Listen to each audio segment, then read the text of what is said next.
오늘은 마태복음 18장 1절에서 10절에 있는 말씀, 우리가 이제 앞으로 공동체에 대해서 방학 동안에 한 3번에 걸 생각하고 이걸 좀 T4T와 연결해서 같이 가길 원합니다.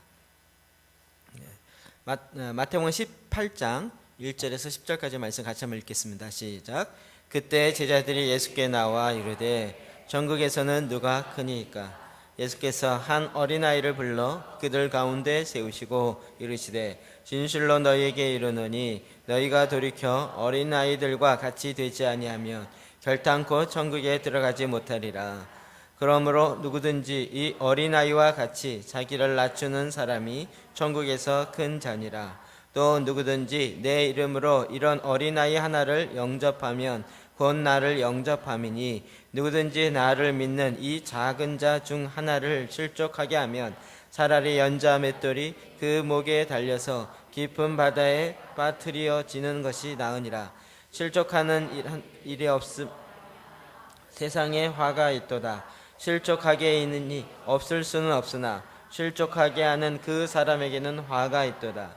만일 내 손이나 내 발이 너를 범죄하게 하거든 찍어내 버리라. 장애인이나 다리 저는 자로 영생에 들어가는 것이 두 손과 두 발을 가지고 영원한 불에 던져지는 것보다 나으니라. 만일 내 눈이 너를 범죄하게 하거든 빼내 버리라. 한 눈으로 영생에 들어가는 것이 두 눈을 가지고 지옥불에 던져지는 것보다 나으니라. 삼가 이 작은 자 중에 하나도 업신여기지 말라. 너에게 말하노니 그들의 천사들이 하늘에서 하늘에 계신 내 아버지의 얼굴을 항상 배옵느니라. 아멘. 마태복음 18장은 제가 공동체에 대해서 알게 되어지고 또 공동체의 가치 그리고 원리가 무엇인지를 알게 되어진 그런 장입니다. 마태복음 몇 번 말씀드린 것처럼 마태복음의 전체적인 구도가 참 독특합니다. 마태복음 안에는 5편의 설교가 들어있고 산상수훈이 5, 6, 7장, 그 다음에 이 산상수훈의 설교의 말씀을 확증해주는 기적이나 그런 사건들이 나오고, 그리고 또 설교가 나오고 이 설교를 또 확증해주는 그런 식으로 해서 이렇게 쭉 나갑니다. 10장에는 이제 전도하면서 그게 나가고, 그 다음에 실제로 일어난 사건, 그 다음 18장에는 공동체에 대한 이야기 나오고, 20장인가는 리더십에 대한 얘기, 24장에는 종말에 대한 이야기, 그리고 이것의 실제적인 설교와 관련된 확증되는 기적, 뭐 이런 것들이 이렇게 5편의 설교가 있고, 그리고 그것을 증명해 준 사건들, 이런 식으로 이렇게 편집이 되어 있습니다. 그 중에 18장은 공동체와 관련되어 있습니다. 18장 전체가 하나의 설교로 들어가 있습니다. 이 설교의 발단 자체는 첫 번째로는 누가 큰가 하는 제자들의 서로의 논의로부터 시작되었습니다. 1절 다시 한번 볼까요? 시작. 그때 제자들이 예수께 나와 이르되 천국에서는 누가 크니까? 아멘. 천국에서는 누가 큰가? 사람들의 관심이 이 부분입니다. 누가 크냐, 누가 더 높으냐. 이거는 예수님의 설교를 직접 들었던, 산상수훈을 직접 듣고 또 많은 기적을 보았고 이렇게 쫓아다닌 지 벌써 2년 정도 되어지는 제자들의 입에서 나오는 이야기입니다.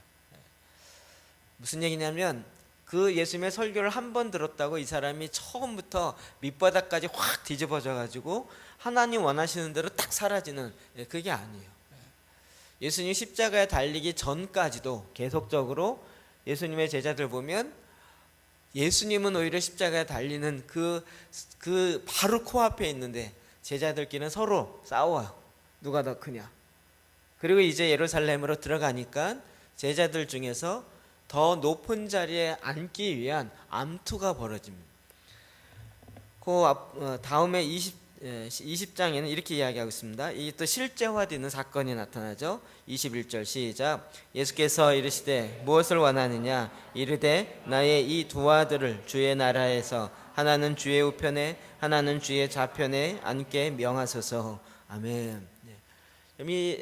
이게 치맛바람이라는 거 아시죠? 엄마가 두 아들 데리고 와서 하나는 우편에 하나는 좌편에 앉게 하십시오 라고 부탁하는 것입니다. 마가복음에 보면 이 내가 주는 이 잔을 마시겠느냐라고 물어요. 그럴 때 마시겠습니다라고 이야기합니다. 제가 지난번 한번 설명했죠? 이거 언제 설명했죠? 금요일 날 했나요? 근데 정말 이 잔을 마시겠느냐라고 했을 때 그 두 제자들이 마시겠다 그래요. 하나는 야고보고 하나는 요한입니다. 이렇게 말하게 된 배경이 뭔지 아시죠? 이것도 제가 전에 한번 이야기했던 부분이에요. 왜냐하면 요한과 야고보는 한 어머니의 소위 말하는 선주의 아들입니다. 그리고 베드로는 그 선주에서 일하고 있는 업으로 일하는 품삯을 받고 일하는 품꾼이었습니다. 하나님 예수님이 제자를 부르실 때 이들을 같이 불렀어요. 그랬는데 누가 쫓아다녀요? 주인집 아주머니가 자기 아들을 쫓아다녀요. 근데 예수님이 자꾸 누구를 세워요? 베드로를 세우는 거예요. 베드로는 자기 집에 일하던 품꾼인데 얘가 수장이 되면 안 되잖아요. 그래서 드디어 치맛바람이 발동하기 시작해서 예수님, 얘네 이 베드로는 우리 집에서 일하는 일꾼이었고요.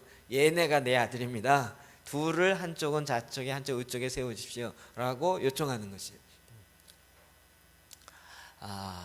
제가 예수님의 입장이라면 입장 참 난처합니다. 이 관계를 통해서 들어오는 게 굉장히 난처합니다. 저는 그래도 좀 그럴 때 철판을 까는 경향이 있긴 하지만 제가 아예 이럴 땐 좀 강하게 좀 전에는 몰랐는데 이제는 좀 강하게 아닌 건 아니더라고 그냥 더 세게 얘기하는 경향이 있긴 하지만 그러나 이렇게 관계를 통해서 들어오면 참 이렇게 거절하기가 쉽지 않죠. 게다가 이게 믿지 않는 사람이나 다른 쪽이 아니고 자기의 제자들 사이에서 일어나는 이런 문제로 이것이 우리에게도 어떻게 보면 영원한 숙제예요. 이 세상에 있는 한 이 세상은 계속 상향성의 원리로 살아요. 누가 더 높으냐, 누가 더 높이 올라가냐. 내가 안 올라가는 건 괜찮지만 나랑 친구였던 사람이 올라가면 그때부터 내 배가 아프기 시작한 거예요. 둘 다 안 올라가면 괜찮아요. 그런데 나보다 더 밑에 있던 사람이나 같이 있던 사람이 올라가면 굉장히 마음이 불편해진다.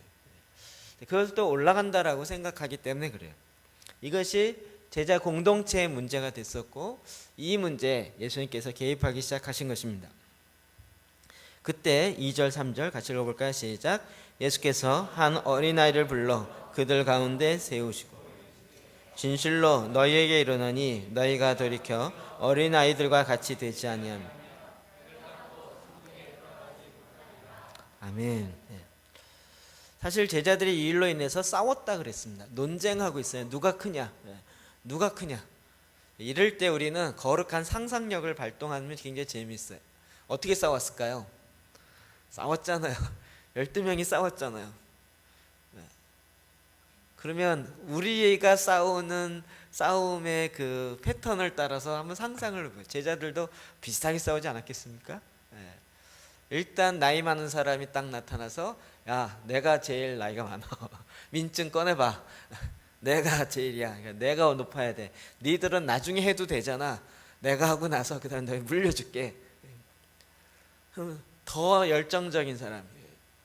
나는 더 재산이 많았는데 이 더 많은 걸 다 버려두고 그리고 주님을 쫓았어. 내가 더 헌신했어. 내가 더 많은 대가를 지불했어. 그러니까 그 자리는 내가 가야 돼. 또 돈을 맡고 있는 사람은 내가 정말 돈줄은 내가 잡고 있는 거야. 이게 아무나 돈 안 맡거든. 이러면서 서로 싸우지 않았겠어요? 이 싸움에 누구도 말리거나 이게 아니라 서로 그랬다는 서로. 게다가 치맛바람이 일어나는 걸 보고 제자들의 나머지 10명의 제자들의 마음이 다 불편했어요. 이것이 우리 삶의 현장에 정말 쉽게 일어날 수 있을 만한 일들이에요. 그런 것이 일어나는 것을 보거든 왜 그럴까 이렇게 생각하지 말고 인간이기 때문에 그럴 수 있다라고 보시라고요. 이 부분에서 예수님께서 대답하시는 그 대답이 참 특이합니다. 한 어린아이를 그들 가운데 세우시고 이르시되 진실로 너희에게 이르노니 예수님이 진실로 들어가면 그때부터 중요하다 그랬죠. 이게 한 번, 두 번 이게 굉장히 중요한 것이에요. 이게 법을 제정하면서 세우는 이야기예요. 내가 너에게 새로운 법적 용어로 공판하고 땅땅땅 두들기듯이 그렇게 그 중요한 선포와 같은 하나님 나라의 원리를 제정하면서 그걸 가리키는 그런 측면에서 이야기하는 것이에요. 너희에게 이르노니 너희가 돌이켜 어린아이들과 같이 되지 아니하면 결단코 천국에 들어가지 못하리라. 주님이 이렇게 대답하셨어요. 이럴 때마다 우린 성경을 읽으면서 굉장히 좀 난해하죠. 지금 제자들은 뭘로 싸워요? 누가 크냐? 예수님이 뭘로 대답했어요? 어린아이와 같지 않으면 천국에 들어가지 못한다. 이게 지금 읽긴 읽었는데 이게 흐름이 안 맞잖아요. 누가 크냐라고 싸웠으면 예수님 대답이 누가 크다 이러든지 싸우지 마라 이러든지. 그런데 예수님은 갑자기 어린아이를 하나 딱 데려놓더니 이 어린아이와 같지 아니하면 결단코 천국에 들지 못하리라 라고 해요. 아니 누가 천국에 어떻게 하면 들어가냐 이 질문한 것도 아니고 이걸로 싸운 것도 아니고. 주님은 정말 이 자다 봉창 두들긴 것 같은 묻지도 않은 대답으로 대답하시는 거예요. 예수님의 대화법에 이런 게 굉장히 많습니다. 어찌 보면 제자들이 깜짝 놀랄 만한 상황이죠. 천국에 들어가지 못하리라. 사실은 이 굉장히 중요한 의미가 이 가운데 있죠. 어린아이와 같지 아니하면 천국에 들어가지 못하리라. 천국에서 누가 크냐라고 지금 얘기하고 있는데 예수님이 딱 보니까 뭐예요? 천국에서 누가 크냐 이것을 논하기 전에 천국에 들어갈 수는 있을까? 얘기하는 거예요. 천국에 들어갈 수는 있을까? 어린아이와 같지 않으면 천국에 들어가지 못하는데 지금 보니까 어린아이와 같은 상황이 아닌 거예요. 아니 천국에 들어가지도 못했는데 누가 크냐 싸워본들 무슨 소용이 있겠습니까? 예수님이 정말 더 중요한 첫 번째를 이야기합니다. 이 단어 중에서 예수님 말씀하신 너희가 돌이켜 어린아이와 같이 되지 아니하면 결단코 천국에 들어가지 못하리라. 여기에 중요한 단어 중에 이 문제를 풀어가는 숙제가 있습니다. 열쇠가 있습니다. 어린아이와 같지 아니하면 어린아이와 같지 않으면. 자, 그러면 어린아이와 같은 게 뭔지를 우리는 또 생각해야죠. 어린아이와 같다는 게 뭘까요? 어린아이와 같다. 우리 다 같이 어린아이처럼 됩시다. 자, 이러면 어떻게 할까요? 어린아이처럼 우리 말을 점점 아이들처럼 말하기 시작해요. 어린아이는 순수해요. 제가 몇 번 말씀드렸지만 어린아이들 절대 순수하지 않습니다. 자기밖에 모르고 이기적이고 고집 피우고 가르쳐주지 않아도 그건 어떻게 이렇게 잘하는지. 심지어는 동생이 생기면 동생을 죽이려고 그러고 목을 누르기도 하고. 제가 아는 그 집사님의 아는 그 애는 그 여자애였는데 남동생이 태어나니까요 엄마 없는 사이 목도리를 가다가 아이 목을 이렇게 감아갖고 이게 가르쳐주지 않아도 어린아이 절대 순진무구하지 않습니다. 어린아이와 같다는 게 뭘까요? 어린아이와 같다. 말씀에서 찾으려니까 자꾸 상상을 하세요. 여기 뭐죠? 돌이켜 어린아이와 같지 아니하면 이렇게 돼 있죠. 돌이켜라는 거예요. 지금은 돌이키지 않은 상태예요. 즉 자기 중심적이라는 거예요. 이세상적이라는 거예요. 돌이켜서 어린아이와 같다. 자, 여기서 어린아이와 같다라는 것은 하나님 없이 사는 존재가 아니라, 그러니까 즉 부모 없이 사는 존재가 아니라 누군가 도와주지 아니하면 결코 살 수 없는 그런 연약한 그런 존재. 엄마나 부모가 없으면 밥 먹고 살기가 힘든 그런 존재들이에요.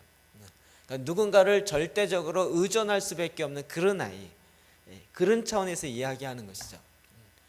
그래서 돌이켜서 어린아이와 같지 않으면, 그걸 풀어서 얘기하면 너희가 돌이켜서 이렇게 전폭적으로 하나님을 의지하지 아니하고는 하나님 나라 들어갈 수가 없다고요. 그럼 부자가 하나님 나라에 들어가는 게 얼마나 어렵습니까? 낙타가 바늘기로 들어가는 것이 더 쉽다 그랬어요. 그러면 제자들이 놀라죠. 과연 누가 천국에 들어갈 수 있을까? 누가 들어갈 수 있어요? 사람으로는 할 수 없을 때 하나님으로는 능히 할 수 있느니라. 천국에 들어가는 건 하나님으로 하는 것입니다. 우리가 예수님 영접했다, 믿었다, 그래서 난 들어갔다, 이런 측면의 이야기가 아니라고요.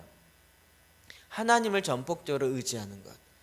우리가 예수 그리스도를 믿겠습니다라는 것은 이제 나 혼자 사는 것이 아니라 하나님을 믿고 의지하는 자의 삶을 살겠습니다. 여기에 돌이키겠다는 거예요. 여러분 돌이키셨습니까? 나를 내려놓고 하나님 없이도 내가 살 수 있다라는 생각을 돌이켜서 나는 오직 하나님을 의지하겠습니다 라고 돌이켰습니까? 이 돌이켜가 곧 회개하다라는 것과 같은 의미예요. 방향을 바꿨다고요. 회개한다라는 건 잘못됐다는 걸 느꼈다 이것이 아니고 내가 삶을 바꿨다는 거예요. 전에는 아까 우리 간증하신 것처럼 전에는 이 주일날이 되면 나의 날이에요. 쉬는 날이고 노는 날이에요. 어떻게 하면 놀까? 그런데 나중에 보니까 주일에 주인이 있는 거예요. 주님이 있고 그 주님을 만나는 게 기뻐요. 그러니까 주인이 바뀌었잖아요. 주인이 뭐라 하냐면 주일날은 나를 만나러 오라. 그랬더니 그 말에 돌이켜서 이제는 주님을 만나러 오는 거예요. 그래서 바뀌었다고요. 돌이켜졌다고요. 여러분 이렇게 돌이키셨습니까? 돌이키지 않고 예수님 믿으려고 하는 이상한 변종이 나타나기 시작합니다. 그래서 특히 자본주의 시대 한국 교회 가운데는 이런 변종이 너무 많습니다. 그래서 제가 자꾸 경종을 올리면서 이야기하는 것입니다. 전폭적으로 하나님을 의지하는 것 제일 중요한 것입니다. 그렇게 기본이 전폭적으로 어린아이와 같이 하나님을 의지하는 것 위에 그 다음에 이 논의가 가능하다는 것. 마태복음 19장 13절 읽어볼까요? 시작. 그때 사람들이 예수께서 안수하고 기도해 주심을 바라고 어린아이들을 데리고 오매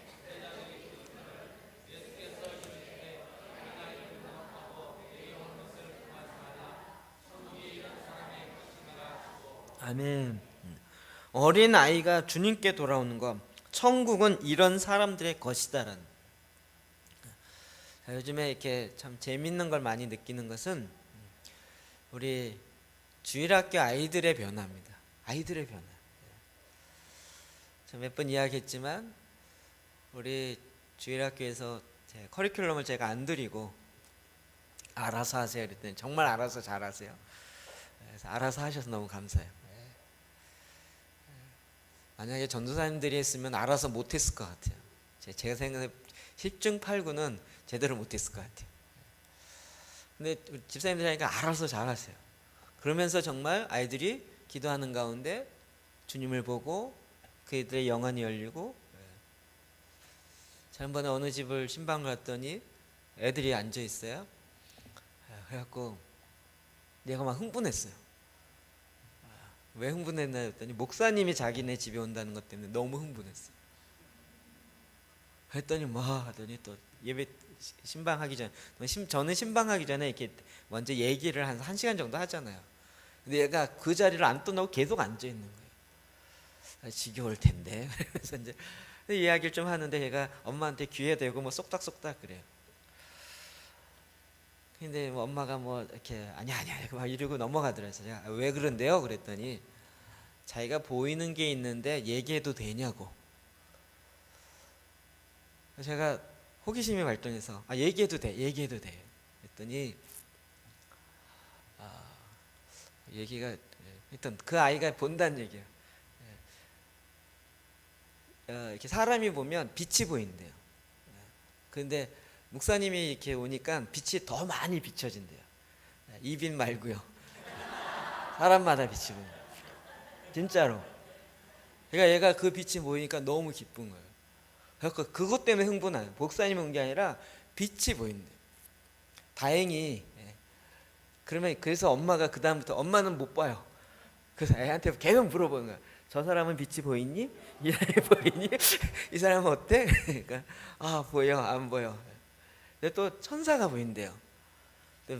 천사가 해서 천사가 어디 있니? 그랬더니 저기 있는데 지금 우리 집에 한 30분 정도 있대요. 어린아이의 신앙입니다. 그러면서 다행히 아빠가 빛이 보이네. 아빠는 조금 보인대요. 어린아이와 같이 순전하게 주의 말, 그러니까 아이들은 더 쉬운 거예요. 더 쉬운 거예요. 이런 일들이 몇 군데서 자꾸 일어나요. 온전하게 주의 말씀을 보고 따라갈 때 하나님께서 그 아이에게 하나님이 주신 축복을 그냥 누리는 거예요. 보게 하시고 듣게 하시고. 그러니까 제가 보기에 지금 김성수 권사님 굉장히 많이 긴장하시더라고요. 그걸 가리키셨어요. 계속 가리켰는데 보니까 아이들은 보는데 본인은 정작 잘 안 보이는 거예요. 그래서 이제는 어떻게 됐어요? 거꾸로 애들한테 물어봐야 돼요. 애들아 뭐가 보이니? 얘기하면 그래? 이렇게 돼야 되는 거예요. 그러니까 천국은 어린아이의 것이에요. 그렇게 전폭적으로 하나님을 의지하고 전폭적으로 주님을 따르는. 앞으로 이제 생각을 좀 바꾸셔야 될 것 같아요. 제가 이번 금요일 날 다음 세대 함께하는 예배가 되어지면 그런 아이들 앞에 몇 명 딱 세워놓고 자 우리 한 사람 지나가게 하고 네가 본 거 얘기해 줄래? 이러면 뭐 그리고 네가 기도해 줄래? 그러면 여러분 아이들한테 기도 받고 싶으세요? 아멘이세요? 별로세요? 어린아이와 같이 이렇게 전폭적으로 주님을 받아들이고 전폭적으로 신뢰하고 의지하는 자예요. 하나님 그런 자를 통해 하나님 일하신다고요. 여러분 이게 공동체의 역사예요. 공동체는 이렇게 오히려 높아지고자 하는 자를 통해서 높은 자리에 앉은 사람을 통해 일하는 것이 아니라 가장 하나님을 의지한 낮다라는 얘기는 사회적 신분이 낮다는 것이 아니라 전폭적으로 하나님을 신뢰하는. 왜 신뢰하겠어요? 연약하기 때문에. 약할 때 강함 되시는 하나님의 역사를 보며 그렇게 신뢰하는 그것을 통하여 공동체가 오히려 이끌어진다고요. 이게 거꾸로인 것 같은데 이건 세상은 오히려 탁월한 지도자에 의해서 움직여진 것 같지만 하나님 나라의 공동체는 오히려 어린아이와 같이 작은 자, 연약한 자, 그러나 전폭적으로 의지하는 자를 통하여 하나님이 일하시는 것이에요. 이게 세상적인 조직과 하나님 나라의 공동체와 가장 큰 차이점입니다. 자, 4절 말씀을 읽읍시다. 시작. 그러므로 누구든지 이 어린아이와 같이 자기를 낮추는 사람이 천국에서 아멘. 자기를 낮추는 자가 천국에서 큰 자라고. 이것이 하나님 나라의 법칙입니다. 진실로 내가 이르노니 이렇게 자기를 낮추는 자. 어린아이가 자기를 낮추는 것은 그는 뭐 겸손이나 위장이 아니에요. 나 엄마 아빠 없이는 못 살아. 이게 무슨 밥 먹기 위해서 살아남기 위해서 립싱크로 이렇게 이빨림으로 하는 게 아니라고요. 정말 그런 거고 그렇게 의지하는 것 자체가 뭐 부끄럽거나 그런 것이 아니고 너무 기쁜 거고 당연한 거죠. 어린아이와 같이 이렇게 자기를 낮추는 자가 천국에서 큰 자. 그래서 찬송가에 있는 것처럼 세월 지날수록 의지할 것뿐이에요. 이게 말이 거꾸로 나오지. 주님, 세월이 지나갈수록 의지할 것뿐이라고. 우리는 세월 지나갈수록 내세울 것 많다 이렇게 되어지면 이 교만함으로 가기 시작하는. 세상에서의 원리와 하나님 나라 특히 공동체의 원리가 반대인 것을 성경에는 많이 볼 수 있습니다. 누가복음 5장 32절 볼까? 시작.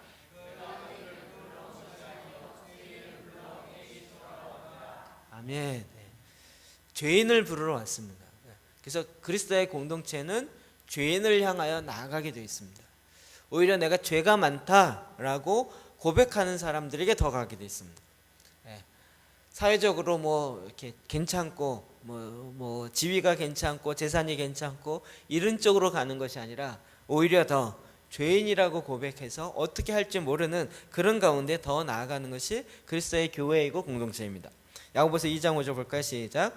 하나님이 세상에 대하여는 가난한 자를 택하사 믿음에 부요하게 하시고. 아멘. 하나님이 세상에 대하여는 가난한 자를 택하셨어요. 하나님의 역설 제가 몇 번 이야기했죠. 하나님은 가난한 자를 택해서 믿음을 부요케 하셨습니다. 주님은 지금도 이렇게 하기를 기뻐하십니다. 오늘 아침에 우리가 말씀 본 것처럼 땅과 거기에 속한 것과 세상과 만물이 다 주께 속하였고 주의 것입니다. 그러니까 우리가 부자라고 한들 얼마나 부자겠습니까? 사실 그거 다 자기의 관리의 영역이지 내가 내 소유로 내 마음대로 하는 건 아니죠. 그래서 오히려 주님은 우리에게 가난한 자를 택하시길 기뻐하십니다. 여러분, 가난한 자가 되어서 하나님께 택함 받는 걸 선택하시겠습니까? 부자가 되어서 하나님께 선택 못 받아도 부자로 살기를 택하시겠습니까?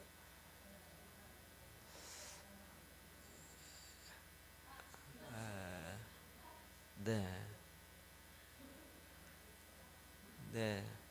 진짜? 이렇게 물어보시는데요. 진짜? 이런 말씀 계속 나오죠. 고린도전서 1장 27절 시작. 하나님께서 세상에 미련한 것들을 택하사 지혜 있는 자들을 부끄럽게 하려 하시고 세상에 약한 것을 택하사 강한 것들을 부끄럽게 하려 하시며. 아멘. 미련한 것들을 택하서 세상에 지혜 있는 자를 부끄럽게 하셨습니다. 세상에 약한 것을 택하여서 강한 것들을 부끄럽게 하시는 것이 하나님의 방법이에요. 그래서 하나님의 이름이 높이는 거예요. 오히려 강한 자가 더 높임을 받으면 내가 강하니까 그렇지, 내가 지혜로우니까 그렇지라고 자기를 높여요. 그런데 없는 자가 있는 이런 같은 일이 일어나면 이게 내가 한 게 아닙니다, 주님이 하신 것입니다 라고 고백할 수밖에 없는 거죠. 하나님은 그렇게 되어지길 원하십니다. 주님은 지금도 우리 마음의 중심에서 하나님의 이런 역사 일어나길 원합니다. 자, 사무엘상 16장 6절 7절 봅시다. 시작. 그들이 오매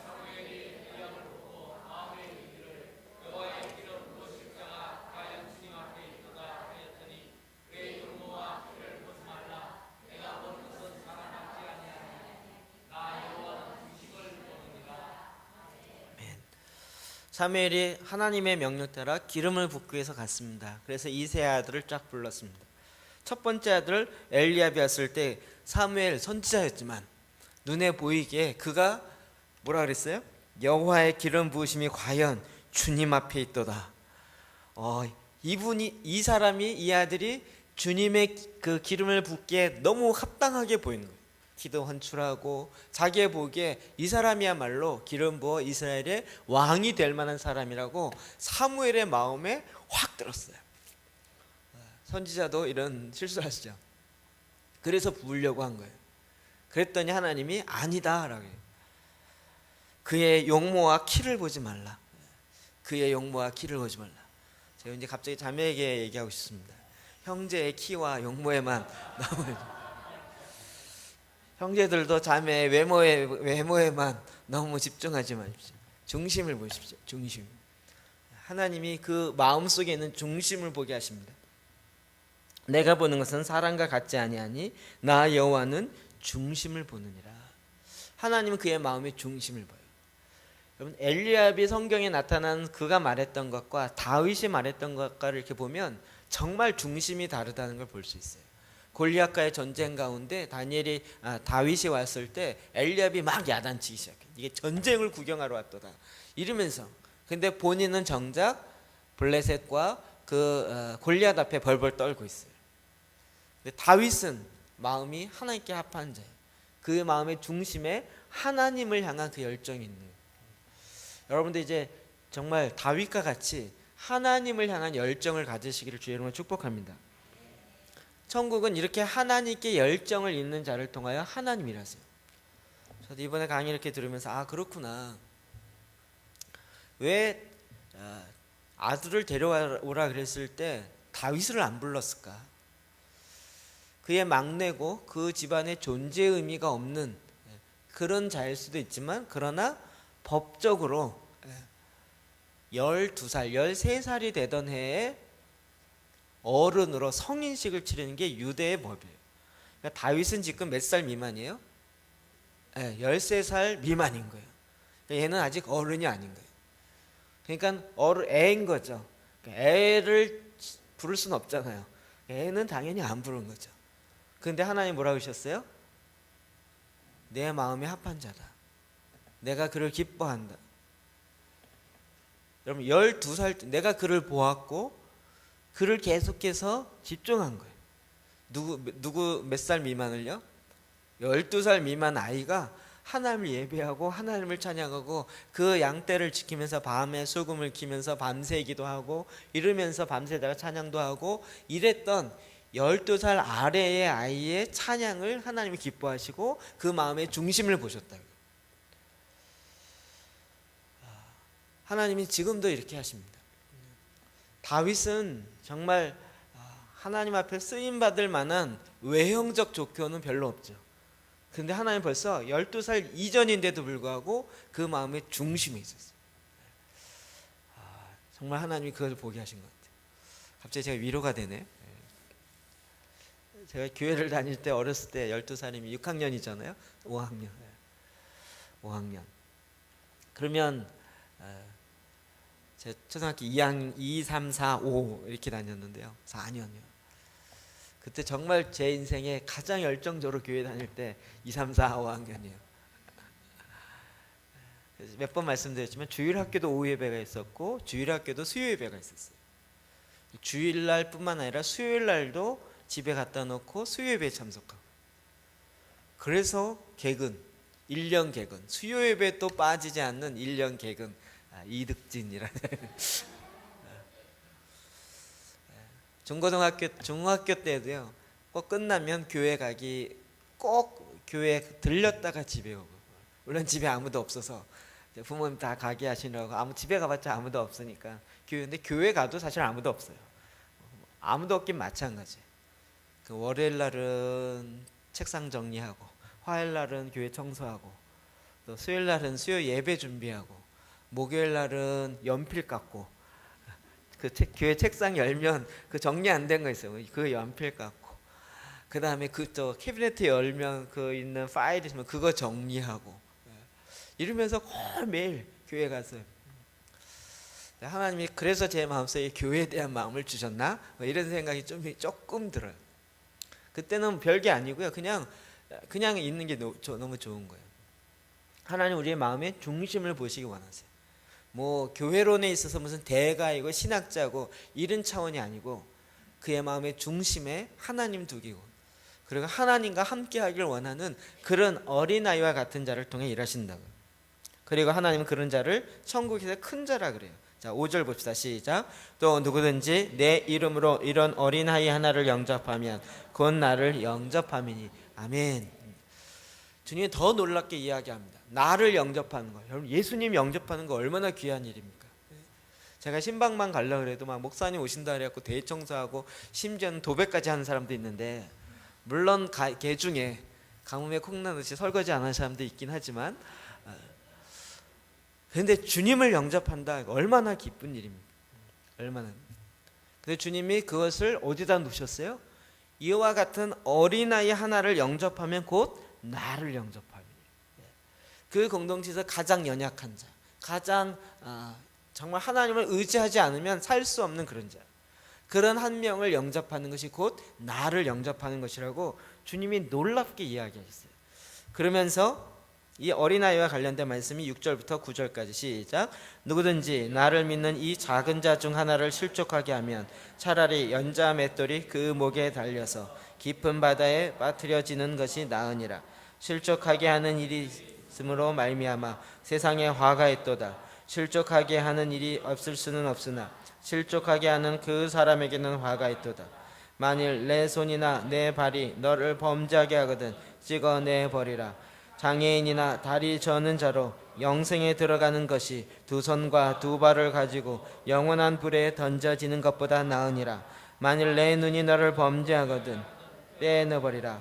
한 눈으로 영생에 들어가는 것이 두 눈을 가지고 지옥불에 던져지는 것보다 나으니라. 아멘.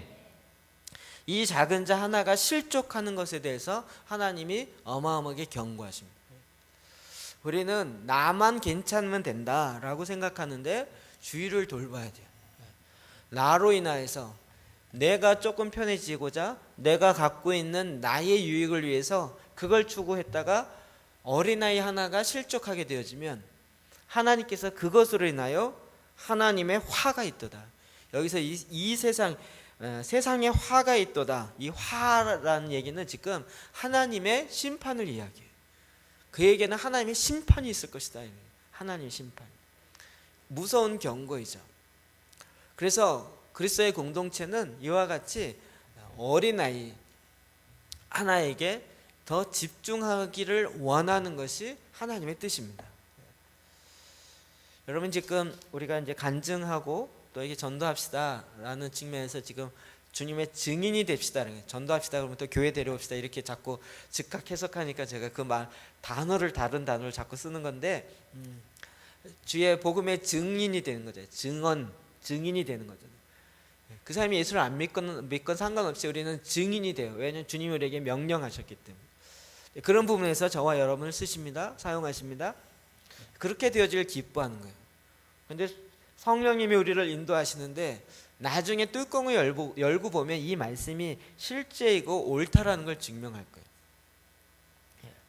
내 간증을 듣고 정말 마음을 열고 주님을 믿으려고 하는 사람 어떤 사람일까요?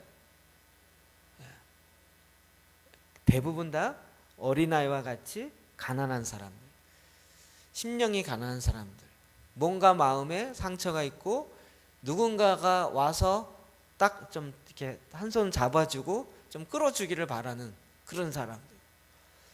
그런 사람들은 거의 즉각적으로 반응하기 시작해요. 오히려 세상적으로 내 눈으로 보기에 좀 괜찮아 보이고, 이 사람 예수 믿으면 하나님이 이 사람이 갖고 있는 지적 이런 거나 이런 걸 통해서 크게 영광을 받을 것이다. 그러나 그런 사람 거의 죽게 안 돌아옵니다. 왜요? 하나님 없이도 자기가 넉넉하게 잘 살 수 있다고 생각하기 때문에. 그러나 주님은 이 어린아이 하나도 실족하게 되는 걸 원치 않습니다. 그럼 그 이유를 이야기하고 있는데 마지막 10절입니다. 시작. 상가 이 작은 자 중에 하나도 업신여기지 말라.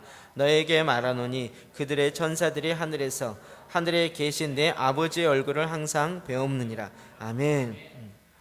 하나님께서 그 작은 자 하나도 업신여기지 말라. 그래서 그리스도의 공동체는 작은 자의 공동체입니다. 거기에 포커스가 맞춰 있는 공동체입니다. 그 작은 자 하나라도 업신여기지 말라. 왜냐하면 너에게 말하노니 그들의 천사들이 하늘에 계신 내 아버지의 얼굴을 항상 배우느니라. 무슨 얘기일까요? 하나님의 관심은 지금 어디 있어요? 구약에 보면 하나님의 관심은 고아와 과부와 객과 레위인들에게 있어요. 그러니까 그들을 보살피라고 하나님이 하나님의 천사를 보내서 그들을 향하여서 계속 지켜주는 일들이 하나님의 첫 번째 관심이에요. 근데 우리가 그들을 무시하면 어떻게 돼요? 그들을 실족해 하면 이들을 돌보고 있는 천사가 하나님을 항상 배운다고요. 항상 배운다는 얘기는 뭘까요?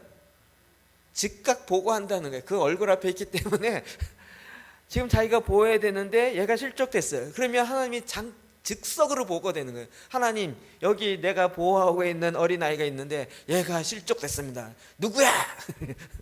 쟤 때문이에요. 이게 왜요? 하나님의 관심이 거기 있기 때문에. 사람의 관심과 하나님의 관심이 참 다릅니다.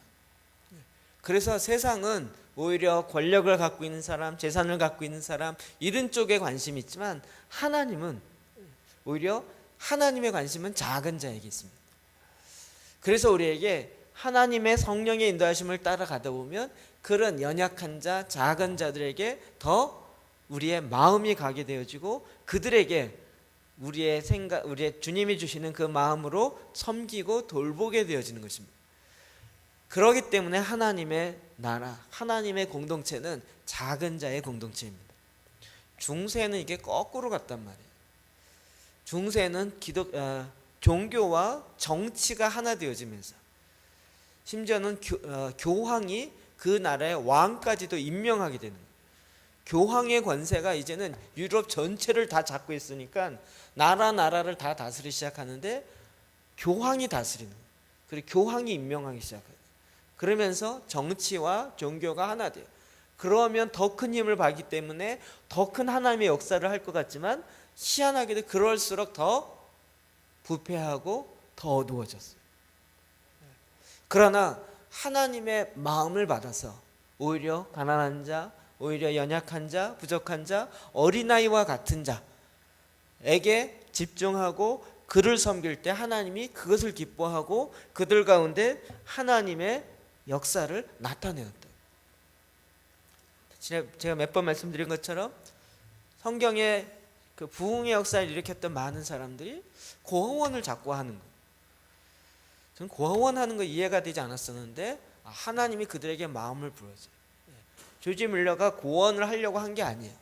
그는 성경의 박사였고 성경을 연구하는 자였고 그래서 5만 번 기도의 응답을 받는 그런 실제 실존하는 인물이었어요. 근데 그가 한 것도 말씀을 보니까 말씀에 하나님의 관심이 고아에게 있어요. 그리고 그들을 돌보기를 하나님은 그에게 마음을 주었어요. 그러니까 정말 고아를 돌본 거예요. 지난번 이야기했던 사랑이 강건하시는다 하이드 베이커였대요. 그는 박사학위가 3개나 있어요. 그런데도 하나님 말씀대로 그 아프리카에 그곳에 가서 고아를 돌봐요. 지금 이제 5천 명 이상 되어지는 고아를 돌봐요. 지금도 전 세계에 고아가 깔려 있더라고요.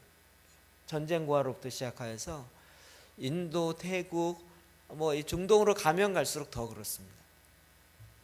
하나님 그들을 작은 자를 돌보기 원했어요.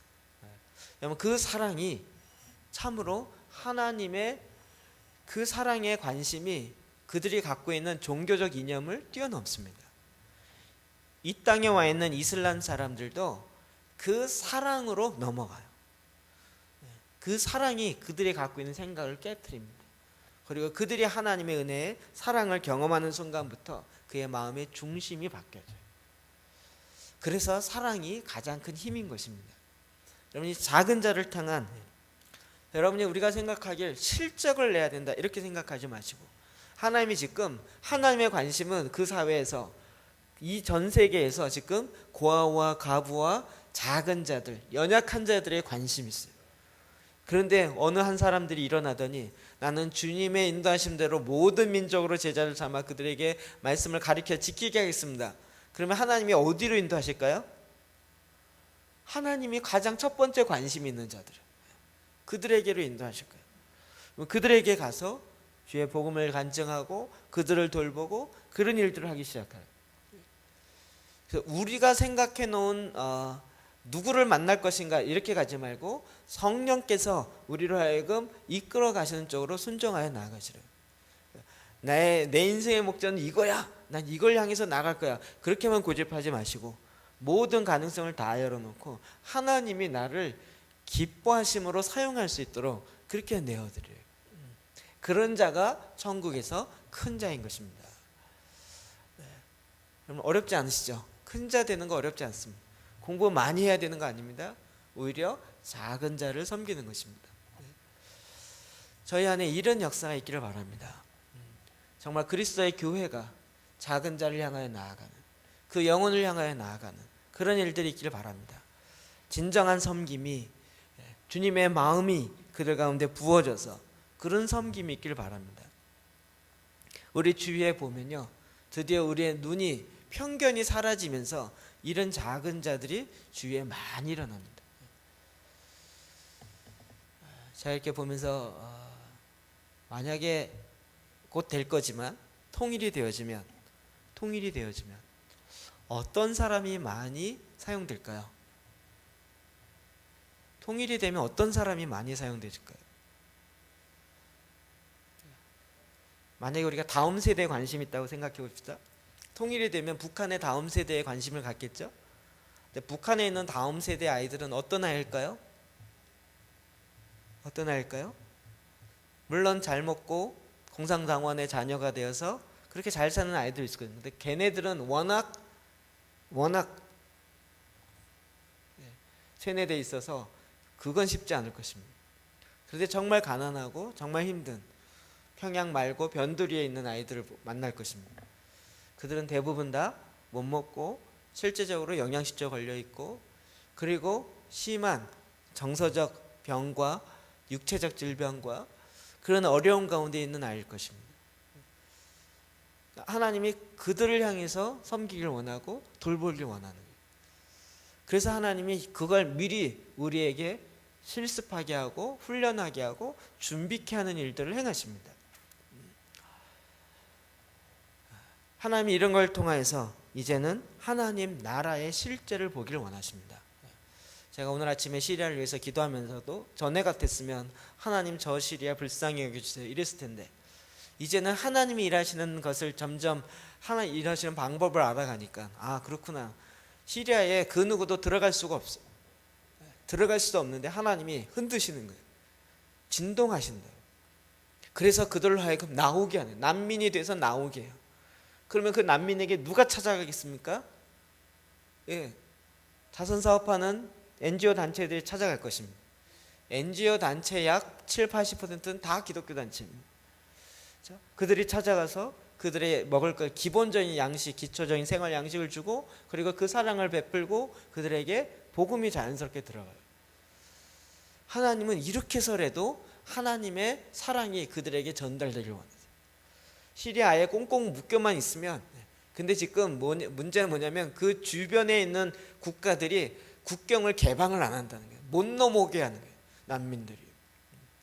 지금 유엔까지 지금 나서서 국경을 개방하고 난민이 넘어와서 이제 안전하게 보호받을 수 있게 해야 된다라고 이야기하는데, 뭐 난민이 지금 100만, 200만 넘어가고 있으니까 자국의 이익 때문에 국경 개방을 안 하려고 합니다. 근데 하나님은 계속 흔들고 계시는 거예요. 왜요? 작은 아이들 때문에. 그곳에 있는 하나님의 관심, 그곳에 있는 아이들, 그곳에 있는 연약한 자들.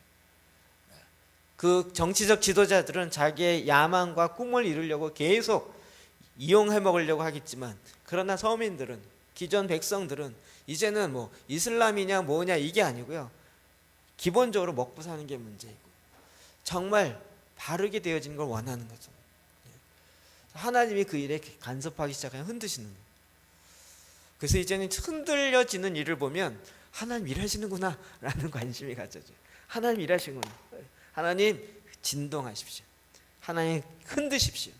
그래서 알곡들은 안으로 들어오게 하시고 쭉정이들은 날아가게 하십시오. 쭉정이들은 그 키질에서 떨어지게 하십시오. 그리고 정말 하나님의 일하심이 그 가운데 드러나게 하십시오. 한국 교회를 향해서도 하나님 흔드십니다. 진정한 믿음을 지금 테스트하고 계십니다. 왜? 하나님 일하실 때가 너무 가까이 왔는데 하나님 일하심 앞에 순종하여 나아가는 그러한 하나님의 백성들, 하나님의 교회들, 하나님의 공동체를 찾으십니다. 그때 세상의 원리가 아닌 하나님을 의지하여 나아가는 그와 같은 백성들 통해 하나님 일하십니다. 여기에 저희가 개인적으로 준비하는 것입니다. 여러분, 이와 같은 일들을 여러분의 개인의 삶에서 이제 경험하고 누리시기를 주의 이름으로 축원합니다. 같이 한번 기도하겠습니다.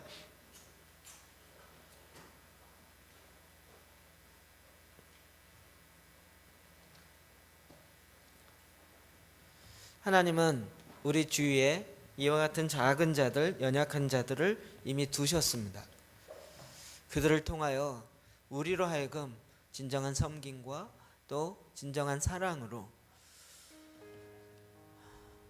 그렇게 섬길 때 하나님이 우리 가운데 있는 그 열정의 마음들을 통하여 하나님의 나라를 이루시는 것입니다.